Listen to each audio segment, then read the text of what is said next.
Hello YouTubers, and today I'm going to be reviewing this, which is the Nawya, however you pronounce it, 11th Dr. Sonic screwdriver. Now, I am going to say this right at the beginning of this video. This is technically a bootleg. Or at least in the terms of, it is an unofficial release. We'll call with unofficial, I'd say, because I don't know whether you could call this a bootleg or not, but to be honest, it's very, I've heard rumours, I don't know how true they are, but I've heard rumours that these were actually made in the same factory by the people who made the ones for CT's range of 11th Dr. Sonic screwdrivers, and I can believe it. I don't have one to compare it to. I'll go into comparisons later on in this video, but regardless, here we are. And to be honest, looking at this, first of all, on a superficial look, it does look pretty good. And you know what? The heft of it, the weight of it, it does feel pretty good. The weight is definitely spread out a little bit more. It's not all at the end or at this end. It's kind of more in the mid section here, so it does feel fairly balanced in terms of the weight of it. In terms of detail on this Sonic, well, again, it is decent, although there are a few glaring errors. For example, the handle section here, obviously they've tried to, make it look a bit yellowed, like it did towards the end of Maximus' time during Series 7 and Series 8 with Peter Capaldi. However, this is based on the Series 5/6 prop with the hinge on the end, so yeah, with the end cap, so shouldn't really be yellowed at this point. And also, the way it's yellowed is actually wrong, because I don't know how well this shows up on camera, but it's less of a yellow, and almost like a honey mustard type colour, to be honest. In fact, the best way to describe it is, it's basically like this was originally white and you left it with a smoker for 6 months, and now that's what it looks like, basically. That's, I think, the best way to describe it. It's not the end of the world for this. As I said, this is just, just a solid plastic piece, which you could always either, one, repaint, or B, replace, because some people I know who do have these Sonics have actually replaced this section, because the good thing about this is it's a very modular Sonic screwdriver, although I wouldn't recommend just pulling it apart for a reason I'll get on to later. But yeah, the end cap piece here is really nicely well detailed. I'll open the hinge later and I'll show you why. But yeah, the rest of it is nice with all the copper type sections. However, they've just used standard screws here. Sorry there, for some reason my mum seems to have psychic abilities, and that whenever I'm recording anything, that is when she'll bloody ring us. Anyway, so these are just standard screws for one, which the other one uses bolts or rivets, I can't remember the name of it, but they should be more of a gold type colour rather than the copper colour that they are. But, I was trying to actually find some stickers, actually, possibly to put on them. Maybe, or possibly replace them. I don't know whether I'll go to the effort of finding screws or rivets that are correct for it, because I don't know if I can be asked, really. The rest of the section up at the top here looks pretty good with all the claws, and they do close very tightly and very securely around there, and yeah, the magnets in this thing are really good. This thing will not let go, so that's all nice. Now, taking a look at the emitter itself here, you can see that it is a sort of, it's kind of the right colour, but it doesn't have that sort of milky swirl or anything in there. And also, you can see an obvious join just about here. You can particularly see it there at the front. Hang on. There's like a join, a seam, where it's going all the way around with this thing, which is really hard to pick up on camera. But trust me, it is there and you can see it with the naked eye. But I think you can just about see that bit, particularly, unfortunately, at the front there. Now again, this is removable. It just nicely unscrews, there we go, like this. And it has a white LED, because this comes with extra nibs, which I'll go into later on. So yeah, as I said, its modular features are in its advantage, because obviously there's also no grub screw in it here. There's actual grub screw there. But in terms of the flickability factor, well, let's put the camera back a bit for this, because I don't want to whack it. That is me just regularly trying to flick it, and as you can see, it does extend, but not all the way. It is really difficult, and you have to really properly give it a very, very hard flick in order to get this thing to fully extend. Just for comparison, here's the One Company 12th Doctor Sonic Screwdriver. Look at that. That flicks quite nicely there, which I'll do a proper comparison to later. But this one, yeah, has a really good flick ability, or flickability, whatever you want to call it. Well, as you can see there, again, this is just like a solid green. There's no sort of milky swirls or anything like that in it, unfortunately. The button is on the handle, but notice there's no stitching whatsoever on this handle, not even, you know, fake stitching put into the mould or anything in there. It is just a standard micro switch, and by pressing it, there you go, it lights up at the end of the tip and does make the standard sonic buzzing noise. Unfortunately, there's a bit of a problem in that the electronics in this thing are very, very flaky, and this has been the case from day one. Now, just by pressing the button once and holding it, they just call us just to say, oh, doesn't matter. Anyway, the electronics in here are quite flaky, and it is very fussy about the batteries it uses in this thing. But just to hear the standard sound, it is just a standard buzzing, and it's also quite quiet as well. If you press the button twice, it makes well, basically the 8th Doctor's sound, but was also in the original Max Smith release. And if you press it 3 times, it'll do the breaking down sound effect. Ooh.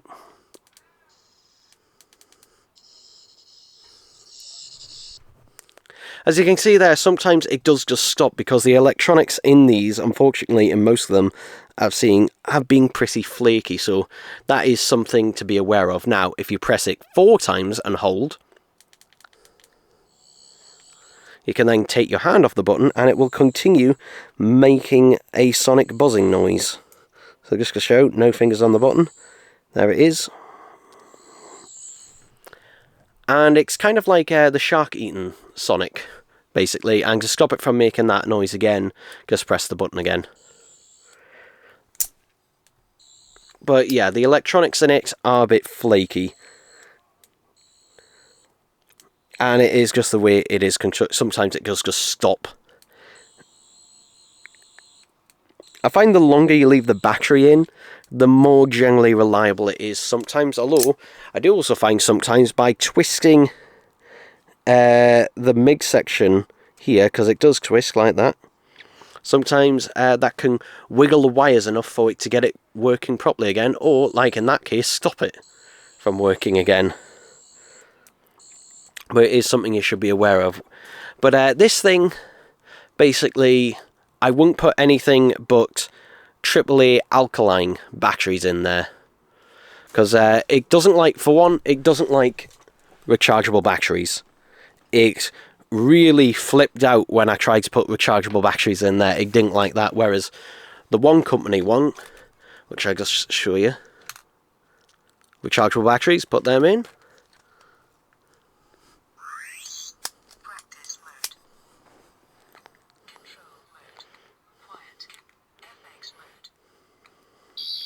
Perfectly fine and perfectly happy, and you can hear how much louder the sound effect is compared to this. So Yeah, let's do a comparison here. And you see it's not even working now. There we go.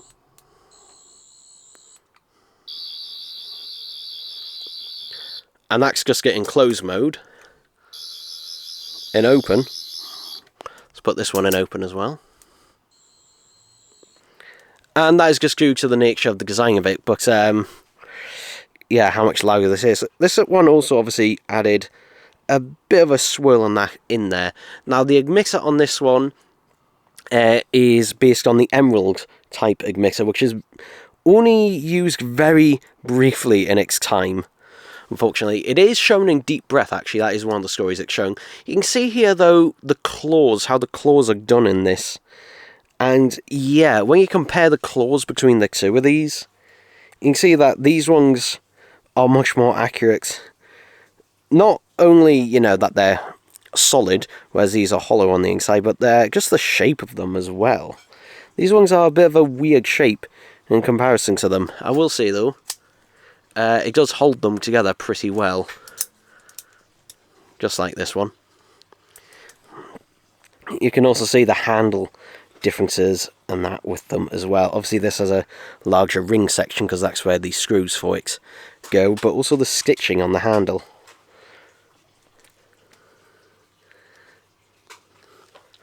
Yeah, obviously this one has a much more shinier, almost chrome type finish to it in comparison.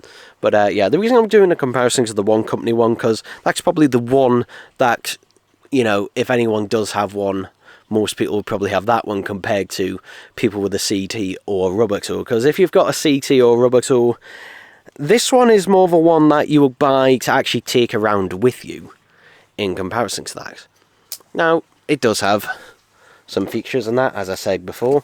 It has multiple emitter heads, which are included in the box here. Now, obviously, the most useful of these is the red emitter, which is nice and easy to install. Because obviously, the LED on here is white, whereas on the actual prop it is green.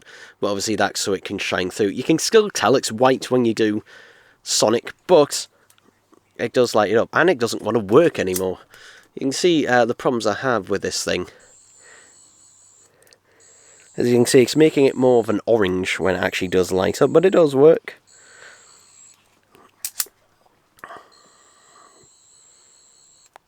And obviously now you can recreate Cold War with that one.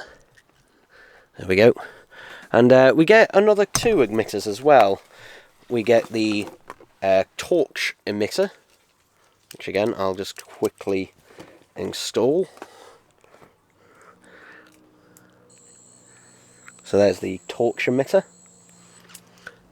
so you can have the sonic screwdriver in torch mode. And then there's the last emitter, which is a little bit of a strange one, this last one, which I'll get out. So the third and final one, for some reason, is a blue emitter. Yeah, I don't know why it is. I mean, it is nice, I do quite like it. It does remind me of a custom sonic screwdriver from a certain individual who will not be named here. But yeah, I don't know what it is about it. I do quite like it, the end bit being blue. And that is just a little bit different and that in comparison. But obviously, you know, green or red are obviously the best options and that for the show. But the fact that it does come with all these extra emitters is nice, and obviously you can be weird and not have any emitter whatsoever on there. But yeah, I'm also glad that because of the positioning of the LED that it does only light up the end bit and not the full bit here. Not the, because the full emitter should not be lighting up. It's only the actual end bit that does, just like the actual prop. So that's nice. Now, what about that end cap? Well, it opens. It opens and, hey, you can see inside there is the fake red button and that in there with a sort of swirl and that in there. And that is... It's got a magnet on there, though, to be honest, the magnet is so weak that the actual stiffness of the hinge is actually the thing that really keeps it shut. Except, no, that is a lie, what I just told you. It doesn't actually come with a fake button in there at all. That was a complete fabrication that I just made up. Do you like that? No, what is actually on the inside of there is something that I've never really seen on not just a sonic screwdriver prop replica, but sonic screwdrivers in general, and I've got a picture of it because I don't want to take it out, is an on-off button. Yeah, a bit weird that it has a physical on-off button. Now you might be thinking, well, why do you need an on-off button? Well, because this sonic screwdriver, unfortunately, is very power inefficient. Because basically, when I first got this sonic screwdriver, the battery in it, the battery that it came with was basically dead. As I said, I had a problem with the electrics in it don't like rechargeable batteries, and it's very fussy on the batteries. And it was able to drain one of these brand new batteries in it within like 3 or 4 days of me just occasionally, you know, having a bit of a play about with it. As you can see, it's working better now. As I said, the longer you leave the battery in there, the better. But yeah, it is just a bit bizarre. To change the battery, it's quite simple. This end section here untwists. And there is our battery, which just goes in there and just screws in like that. So yeah, that's the only reason I can think of that it has an on-off switch in there. Now, how did I manage to, you know, what is this in the bottom here then? Again, like, what is that? Well, what that is actually something I use for sleeping. Not that precise one, obviously. Oh god, this one's covered in dust. It's an earplug. There we go. And what I did is, I basically chopped the end of it off with some scissors. And basically, I then got a red permanent marker and, you know, scribbled all over it. And then I also got a black permanent marker to add a bit of black in there to make it look a little bit more like the swirls. It's not perfect, but it looks better than an on-and-off switch, which I would never use. I've resorted now to just taking the batteries out when I'm done with it, which obviously I will do, and that's straight after this review. But taking a look at the box is quite nice, actually.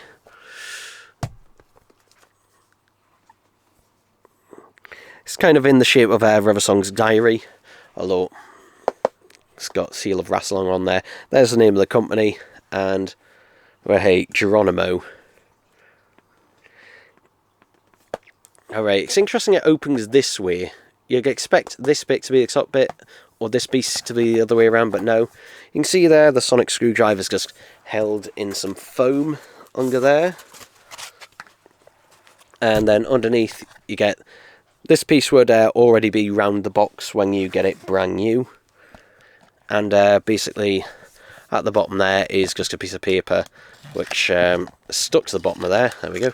Just has the battery and operation information and that on there. So that's all nice, well and good. The box is actually quite nice, actually, and does actually protect the sonic screwdriver.